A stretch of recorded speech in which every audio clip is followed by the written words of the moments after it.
Nasa episode 23 na tayo na pinamagatang The Toguro Brothers Gang. Simulan na natin ang kwento. Nalaman ni Taro Kane na ang halimaw na ipinadala niya ay natalo ng mga tagalabas habang napagtanto ng magkapatid na Toguro na hindi sila ordinaryong tao habang si Yusuke at ang gang ay sumulong sa kanilang misyon. Medyo nag-aalala si Taro Kane ngunit pinatahimik siya ni Toguro na nagsasabing maaari niyang harapin ang mga ito kung kinakailangan. Hindi masyadong sumang-ayon si Taro Kane at sinubukan niyang subukan ang kakayahan ni Toguro sa pamamagitan ng pakikipagkumpetensya sa kanya laban sa sarili niyang alagang halimaw, na nagkataong napakalakas. Gayunpaman, lumalabas na si Toguro ay napakalakas kung tutuusin, at nabutas niya mismo ang katawan ng halimaw sa isang pag-atake lamang kaya napatay ito sa isang kisap mata. Nagulat si Taro Kane at sa wakas ay nakakuha ng kumpiyansa. Pagkatapos ay nag-iisip siya ng isang bagay na mas kawili-wili, isang laro sa pagsusugal. Si Kuenma,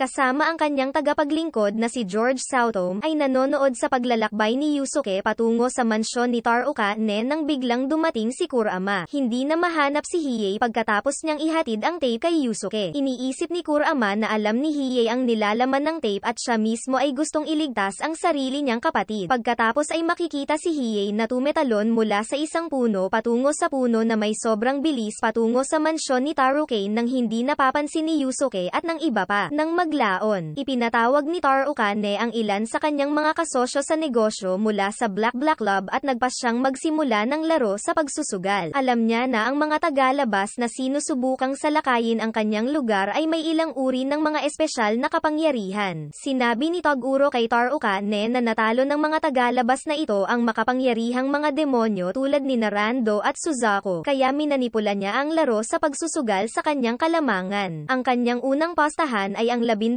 tagapagtanggol laban sa mga tagalabas. Gaya ng inaasahan, ang karamihan sa kanyang mga kasama sa negosyo ay sumama sa kanyang mga tagapagtanggol. Ngunit mayroong isa, si Sokyo, na pumabor sa mga tagalabas at dinobol pa ang taya. Nagulat si Taro Kane at lalo siyang nabigla nang makita namin sina Yusuke at Kuwabara na binugbog ang kanyang 12 tagapagtanggol. Sinubukan ni Botan na tumingin sa unahan at suriin ang lokasyon habang binubugbog ni na Yusuke at Kuwabara ang iba pang mga tagapagtanggol ni Taro Kane. Pagkatapos ay inilabas ni Taro Kane ang kanyang pangalawang taya-tatlo sa kanyang pinakamakapangyarihang manlalaban, Miyuki, Goku Monkey at Inmaki, laban sa mga tagalabas. Ang lahat ay muling pumabor sa mga tauhan ni Taro Kane, maliban kay Sokyo muli. Sumama siya kay Yusuke at triple pa ang taya, na ikinagalit ni Taro Kane. Kaya nag-iisip siya ng isang trick, at biglang sumabog ang buong kagubatan. Tila sinimulan ni Taro Kane ang self-destruct button at sinira ang kagubatan na nakapaligid sa mansyon, na tila inalis niya ang mga tagalabas ng tuluyan. Ngunit ang mga tagalabas ay ganap na ligtas at sa wakas ay nakarating sila sa mansyon. Pinasok nila ito at harapin ang una nilang hamon, isa sa mga manlalaban ni Taro Kane, si Miyuki.